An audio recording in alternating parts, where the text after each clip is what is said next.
Welcome back, everyone, to our podcast, The Sober Truth. My name is Samantha. And my name is Aaron. And we'll be your host for today. So, today's episode is about how to help a friend who might be having some problems with substance abuse without snitching, because, no one likes to snitch. No one likes to snitch. So, I would say that, snitching is really frowned upon nowadays, Sure. especially with teenagers, because whenever, you tattle tale or you snitch, all of a sudden nobody wants to be your friend. Exactly. And there has to be better alternatives to snitching on somebody, especially for substance abuse. Right? And then also not just that, I feel like just directly, even if you think you're helping, just directly telling on someone who struggles on those things, it'll actually push the person away from you. Rather than maybe getting closer or wanting to help them, it'll push them away from you. And they'll never sort of go to you about things again. But one of the things that I wanted to start off talking with,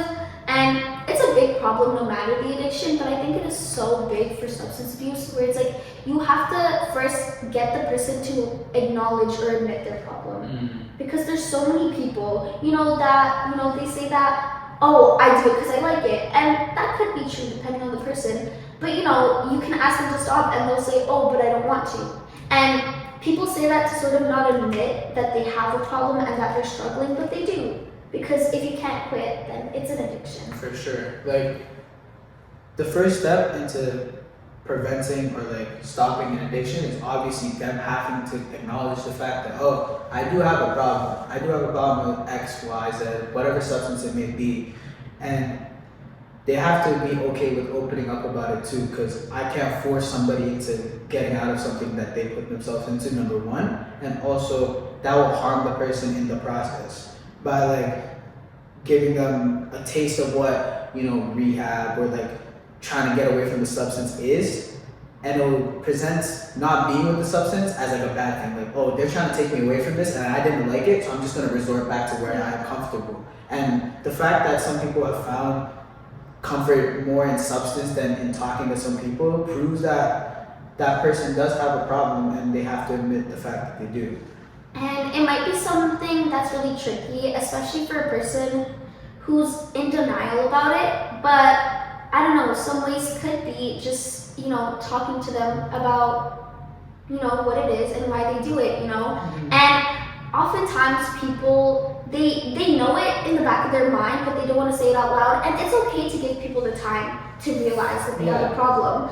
But at the end of the day, if it's taking too long, you might need to stab it into them that you have a problem and you can't stop. And that's not a bad, it is a bad thing, but you're not a bad person for it. Yeah, for sure. You're not this horrible thing, just because you can't stop. Exactly. It's something that you struggle with, and we'll find a way to make it better. And sort of, you can, comfort people into sort of admitting that, because a lot of people are scared of judgment. But you have to acknowledge that there is a problem before any sort of recovery, any sort of thing can be done about it. Branching off the fact that you said it's a bad thing that the person is doing and it's not just a bad person, you have to make them also realize that they're a separate person from the substance that they're doing, because some people become so attached to whatever substance that they're doing, they make it their whole personality. There's people I know that are oh, I do marijuana, I smoke weed, this is my life, this is what I do, and this is what I do as my number one hobby. But it's something that harms them, and they can't make that their center point in their life. They can't use that and revolve their whole world around. One mistake or sort of one thing that you're struggling with, it doesn't define you. It doesn't define you at all. And getting out of it and taking that one thing away can reveal the rest of life that is waiting for you to live, right? Listening, sorry, what were you going to say? No, I was going to say the same thing, Okay. actually.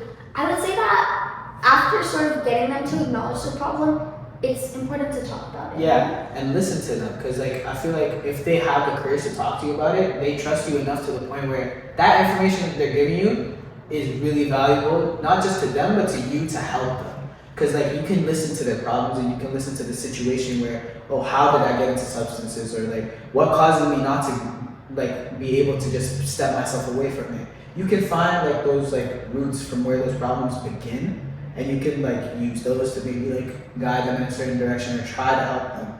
But knowing that, you can also prevent stuff happening. Say for example, like maybe I have a friend who had a past with their parents or like their guardians being like not the best. Right? Like, And like but they could also be like that's how they got into substance abuse. Then I would know, okay, I need to avoid the fact that I'm gonna talk about parents, I'm gonna talk about guardians, because that might trigger them, that might like, and you have to understand as a friend, you gotta be like comfortable and you gotta make them comfortable with talking to you, especially about sensitive topics such as substance abuse. yeah. And I would say that especially when you're in that stage where you're just listening to them, it's really important that you don't, well, at least in the beginning, you don't put your own input, you don't make it centered around yourself as the friend, you don't insert yourself into their struggles, because it might make people feel, less validated, and it might make people feel like, I'm getting, they're not the way that I am. I'm getting judged for it. But no. So it's so important to, at least in the beginning, and even as it goes past, you have to listen to what they're saying. Yeah. You have to listen, and you can't interrupt, and you can't, sort of speak in a way that involves yourself in the issue. Because even though you might feel, my friend, this is happening to my friend, and I feel bad. That is so great. Well, it's not great, but that is, it's sad that that's happening to you, but imagine how the person with the actual, problem is feeling. So I feel like it is so important to just listen instead of talking.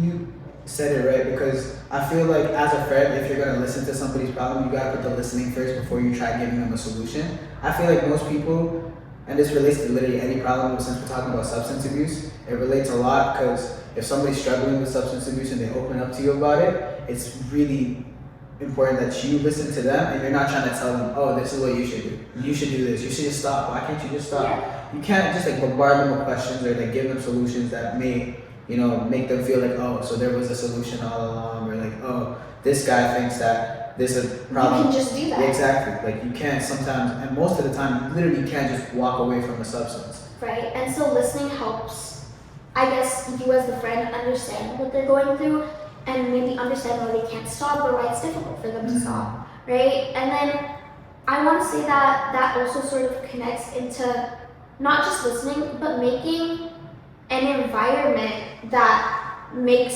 someone feel safe. Because I would say that I am someone who, I struggle a lot with sort of talking to people, whether it be adults or even my closest friends. It's really, really difficult to talk about problems. Yeah. And it's nothing that they've done personally, it's just the way that it's always been. It's hard to sort of all of a sudden drop this bomb about the way that I'm feeling without feeling awkward or uncomfortable. And so you have to create an environment, right? Whether it's by talking more to each other, talking more about difficult feelings, and not just you, it could be with other people, whether they're open to that or not. But it's to make a place where they feel safe enough to tell you the parts that are most vulnerable about them. I feel like one way you could give them that safe space is by spending top quality time with X person, whatever who they may be. But like that safe space comes with like them being comfortable around you, and I feel like quality time is like the best way to do that. Say for example, like if you have a friend, say that is struggling with whatever substance abuse and you want to give them a safe space, I feel the best way to do that is to engage with them in a safe place and like wherever it's like fine. For example, like going out to eat, hanging out, going to the park, something that involves mostly just you and this person talking to each other and expressing their struggles and what's going on in their lives. Because I feel like that quality time, they say time is more valuable than money, and it really is. Because like people can pay for as much therapy as they really want to, but at the end of the day, it's mostly that person's time that you're giving them. And it's those who understand you. Exactly. But that quality time and having that person that you trust, it's important to have somebody you trust, and it can be like somebody your age, it can be somebody older even, it can be anybody that you feel is trustworthy. But I feel like even now, most of us, we don't even trust our fellow peers at school, because I feel, like drama can go around. Oh, he told me that, he told me this, and I heard this from this, I heard whatever, and it could go around. So it's very important to find somebody trusted, and I feel like nowadays we've lost the sense of like having a trusted adult in our lives. Because okay, we have our little cliques, we have our friend groups, we have like people that we hang out with every day to day, 8 hours a day Yeah. at school. But then at the end of the day, there's like those guys are our age too. They're experiencing life at the same time. They might have had different experiences, but they're going through the same time we've had the same time as us. So I feel like having that adult who has more wisdom, has more like experience with life, it's valuable to have a trusted adult to talk to. And I feel like we've lost that nowadays because of the fear. We have a fear like, oh, an adult's just going to criticize me, an adult is just going to like, talk down about me. And that's why finding a trusted adult can be difficult for some people. But if you know somebody that's going through it, if you know somebody that's, struggling with finding somebody, you can also like guide them. Direct them. Exactly. Because I would say that, especially as teenagers, it's already sort of difficult talking to the people that we know. And Yeah. an adult is just so much scarier because it depends on who you talk to, really. People like to say that, oh, talk to a teacher, talk to a guidance counselor. And it's something that's really easy to say, right? But especially teachers, they teach you see them every day. It's hard to have that conversation with somebody who marks, who grades you, who marks you. And guidance counselors too. Sure, you may know who they are, but I wouldn't say that anyone's not necessarily close to their guidance counselor. Majority. And so when it comes to like a situation with substance abuse, it's something that's really, really serious, right? Yeah. And so it is important to talk to an adult, but it's difficult to find one. And I think that as a friend, whether you know someone or not, you can, make the effort to look into it. Whether there's centers for youth to, after school activities, or, even any sort of, outdoor area, indoor area, no matter where it is, any place that sort of has adults, that you can talk to and that sort of communicate with you, especially if they are meant to sort of, I would say, guide or teach the youth. I feel like that it would be such a good idea talking to people like that, because they deal with, it's different than teachers who are just marking everything for you. These people, they actually interact with you and they talk to you, and so it's really important to go to places like that and talk to whoever makes you feel comfortable. Yeah. Or if your friend finds someone who makes your other friend feel comfortable, because talking to an adult is so much more important. They know of different resources. They've lived through our age. They know the struggles that, people go through, teens go through. And so it's so important to talk to someone that is older and trusted and can give you good advice and can guide you on a good path. For sure. Because especially if somebody is like vulnerable and they've experienced all these things and now they're trying to find help, the fact that they're so confident to find help and they found like I need to get help, I'm gonna find somebody. If they find an adult that's like criticizing, that's just gonna push them down even further the path that they tried making, right? And I feel like even nowadays, when we think of adult, we think like parent, we think teacher, we think all the examples that you gave, and those are all pretty scary because even talking to my parents about the most randomest things, I'm gonna get criticized about anything that I do, and especially if it's something serious about like substance abuse, that's when it like can get right out of hand. They can just be like, I didn't raise you right, I didn't do this to you enough. And sure, there are some supportive parents, but it's just really hit or miss, and that's not a risk that a lot of people. A lot of people are very scared to take that because, God forbid, they find an adult that does criticize them. They're going to be scared to find help again because why risk it again if you already face the consequences of trying to talk to an adult once, right? But when you find that adult, it really helps because of what the wisdom they can give, because of the time that they've been on this earth longer than us. But like, they can really help an individual such as a teenager who is going through all these stuff with like everybody just throwing stuff at your face, like, oh, this is this, that is that, all this information just flying around with their developing minds, especially when it comes to substance abuse. Yes, and then we just out of nowhere, we have mood swings. We happy 1 second, sad 1 second. We're all just like growing, and the fact that substance abuse has like, it plays a role on hormones too. Yeah, it does.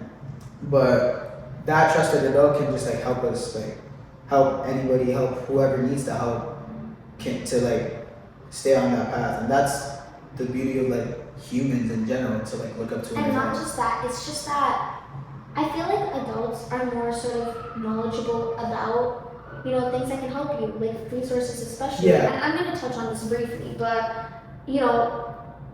hospitals, centers that you can talk at, Mhm. therapy, you know, they can give you so many options and they can open so many doors for you that it's really important to find an adult.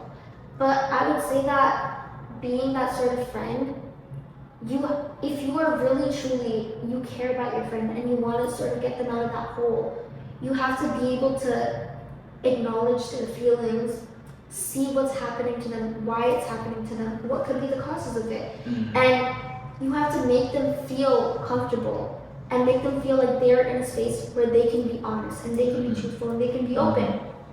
And, you know, when it comes to that point of talking to an adult, you have to not only find someone you trust, but make sure that they're ready to talk to an adult. For sure. Because, you know, it might take a while. For them to be able to like open up to it. Yeah. But I feel like, especially in substance abuse and addiction, overcoming any addiction takes a while. And Yeah. so it you know, it takes time, but it's changing your life, right? And so talking and finding an adult is important, but being on the same page as your friend and seeing if they're ready to take that leap forward, you know, to benefit their life is important, because you may think that they're ready, but ultimately if someone's not, it is not going to help them. Mm-hmm. I mean, this all ties back to like that safe space that we talked Yeah. about at the beginning. How like giving that safe space is probably the most important thing that you could do in the beginning, especially as a friend, and then you guide them to like somebody who is more knowledgeable, aka a trusted adult. But first, you have to, you know, make sure that they're acknowledging the fact that they have a problem and they're comfortable with it. Yeah. Then you have to listen to them. Like I feel like not a lot of people take the time to listen to them. We talked about listening. The listening is important. Listening is important. And making that safe circle for them to eventually sort of open up and talk to adults or talk to people who are trusted. All of that is so important, and it's just all about if you care enough to be that friend for someone, and if you care that much about someone and you want to help that friend that is struggling.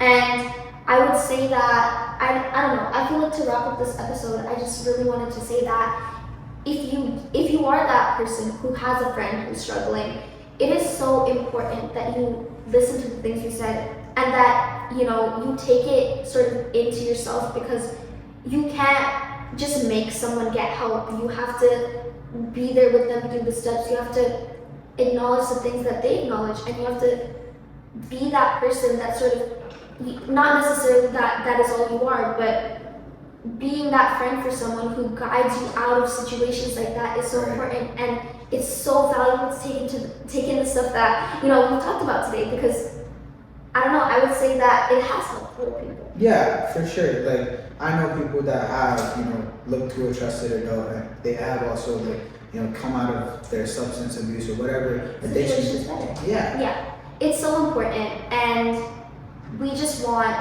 everyone to be able to find that somebody for them that can help them in the way that they need. So that's all for our episode today about sober truth. I hope you guys take it all in, and we'll see you in the next episode. Tune in. My name's Samantha. My name is Aaron. And you guys can tune in next time.